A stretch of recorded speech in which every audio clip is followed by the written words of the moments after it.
Welcome back to Half A Hot Rods. Today we're going to be working on Tucker's truck again. And by Tucker's truck, I mean Tucker's truck, the parts truck. We've got to switch the rear ends out. Hopefully the one that's in here is slightly less bad than the one that's in his truck. It's definitely slightly less bad. We'll pop the cover off and look inside it and make sure it doesn't look like it's been rusted solid for 100 years. We need to get this bumper off. That's going to go with the step side bed. And before we do that, we need to try and get it to straighten out a little bit, because I'd rather pull and tug and beat on it while it's on the parts truck than while it's on his truck. But for right now, I'm just trying to get this, there's no hitch on here, which is super heavy duty. Like, I don't know, they're class, I think they start at class 2. This must be like a class 6 or 7, because that thing is mean. It's meaty. But I think we're going to pull it off there anyway and probably not put it back on Tucker's truck because, well, it's a hot rod, not a towing vehicle. So.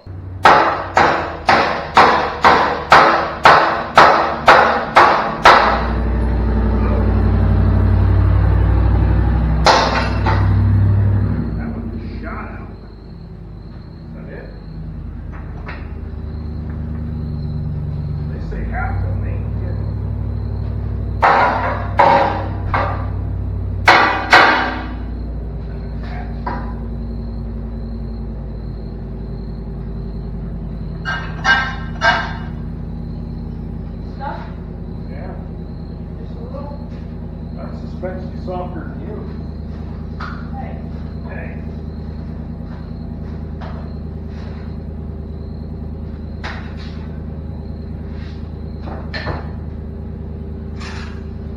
Oh no, they welded it to the bottom of the bumper. They welded it? Well, whoever put this truck together. Where's more friction weld? No, it's not friction weld. Death wheel. Yep. You need to take the bumper out and get the tires, actually. I know, we need the bumper for the back of this truck. Oh. Alright, we'll see you later. Okay, love you, bye.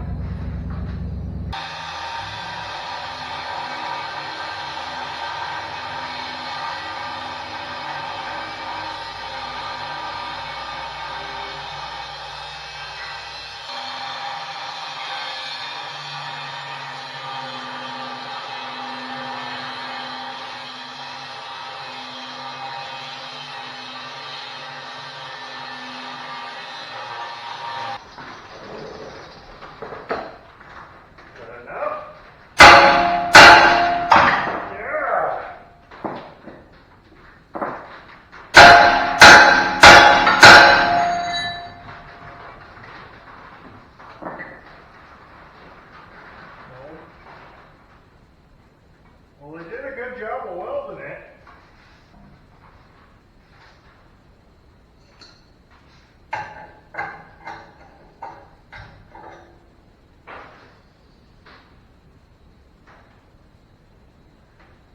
Why would you do this way?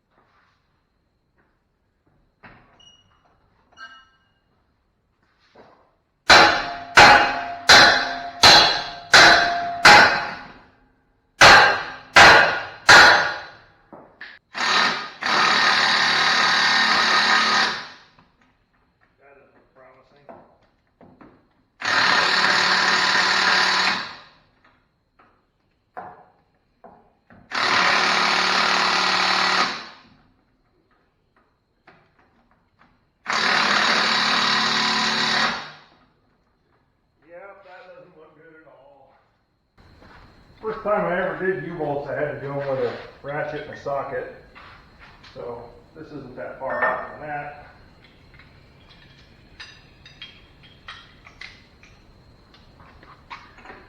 See if we can get above the tire. Oh yeah.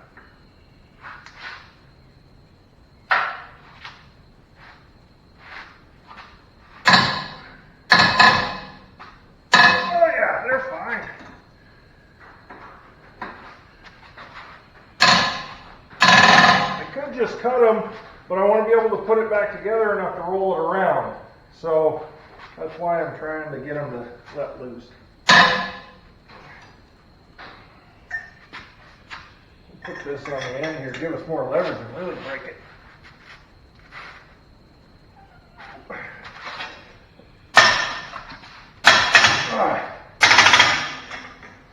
Stubborn.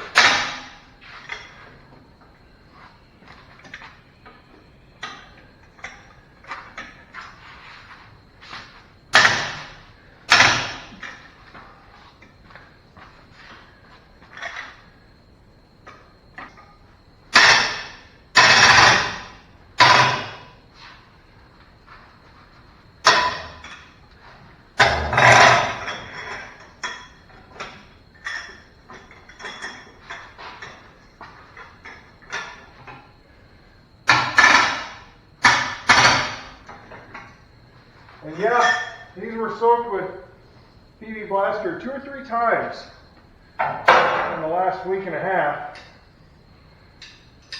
and kept inside. Not that keeping it inside for a week and a half after being left out in the weather for, I don't know, 15 years is going to help. But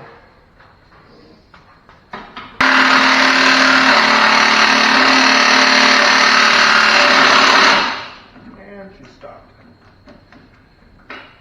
Well, that's really loud. I should have kept those earmuffs on.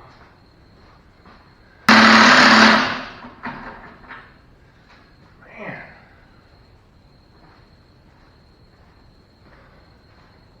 Must be female U-bolts. They're super stubborn. Just kidding, ladies. Just kidding. Not really.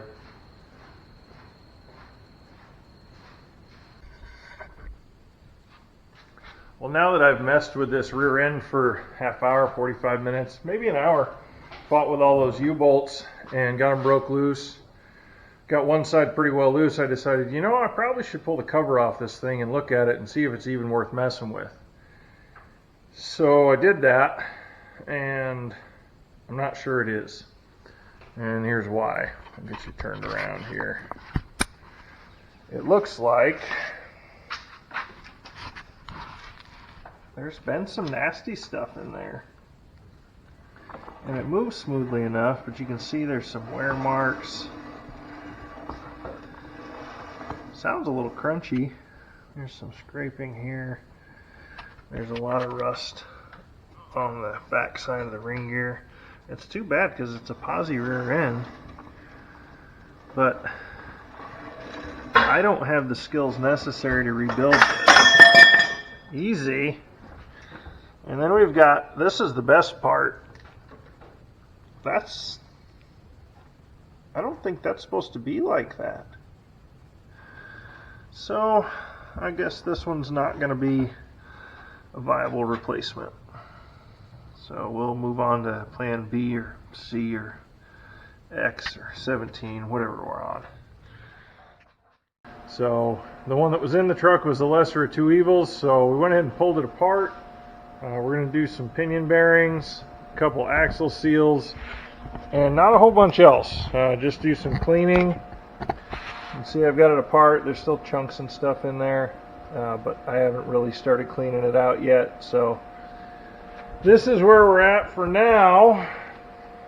And I paid close attention to where all the shims and stuff came out of the sides. Make sure I laid it out exactly as it came out of the truck, so that I can put it back the same way. Since we're not changing gear sets, my setup should still be good, hopefully, because to be perfectly honest, I don't know how to set up a rear end. So I know it has to be perfect or you'll wear bearings and bad things happen, but we're going to hope that the way it was is going to be good enough, and that me putting it back that way is going to work for him, because a complete rear end rebuild by a professional is very expensive and just not in the budget. So we're going to replace a few bad bearings and a couple bad bearings and some seals and go from there. And we'll hope that gets it. Well, I got the rear end all back together. Just followed instructions on other videos and write-ups I'd seen on the internet. I didn't put you through the pain of watching me do all that. Main difference between doing it right and what I did is there was a little bit of surface rust in the diff itself on most of the differential parts. Anywhere it was above the oil level, there was a little bit of rust on it. So I wire wheeled everything, and actually I went in for dinner in the middle of this, so that's why there's not black specks all over my arms and my face and everything else from the wire wheel, because it made a mess. But wire wheeled ring gear, pinion gear. I took the pinion gear in to town to a shop called Webworks here in Gilmer, Texas. They helped me out. Didn't charge me too much to just press that old bearing off and put the new one on for me. So I had them do that because I don't have a press here at the shop. But I've got it all back together. We've got new pinion bearings, new pinion seal, which was the first thing that drew my attention on this. And then of course the slop we saw when I started pulling the engine and trans out. So pinion bearings, pinion seal, both wheel seals. There was a lot of muck inside the drum, and for the price of them, since I was going to have the axles out there, like $7-8 a seal, I went ahead and did those too. So we'll just kind of walk you through what we did here. Both axle seals, you can kind of see down in there. You can see that at least you can tell the pinion itself is clean. You can't tell that there's new bearings and seal behind it, but hopefully those hold up. And then just really cleaned everything inside.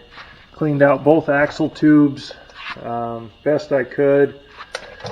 And then I've got it back together and everything is rotating, not making bad noises. The pinion doesn't shake and bounce. Well, the camera does. Doesn't shake and bounce all over the place. Doesn't feel like any more slop than anything else I've seen. Something I did learn is that when you're pulling this round pin out of the middle, just because there's a relief doesn't mean that's where the bolt goes. There's a relief on both sides. So yeah, I fought with that for an extra minute. Big challenges, not any really. I put the pinion seal in before I put the front bearing in, which was dumb because I had to take that seal back out, which I couldn't do without hurting it, and then had to go get a new one. But it's all back together. It doesn't make any noises. Currently, I won't be able to test drive it. I don't have any extra parts left over. Don't have any extra parts left over. So here's what it took to do it. Basic socket set. I got some 1/2, 3/8 quarter there. The little impact, the little battery powered impact, you could do what I did with that with a ratchet. The wire wheel on the drill was necessary for what I was doing, probably wouldn't be for most. The dead blow hammer just makes it easier to tap the carrier back in. Ended up using 1.25" socket on my impact, which wasn't perfect fit on the pinion nut, but it was close enough. And the impact makes it nice. You could probably do that with a regular ratchet too.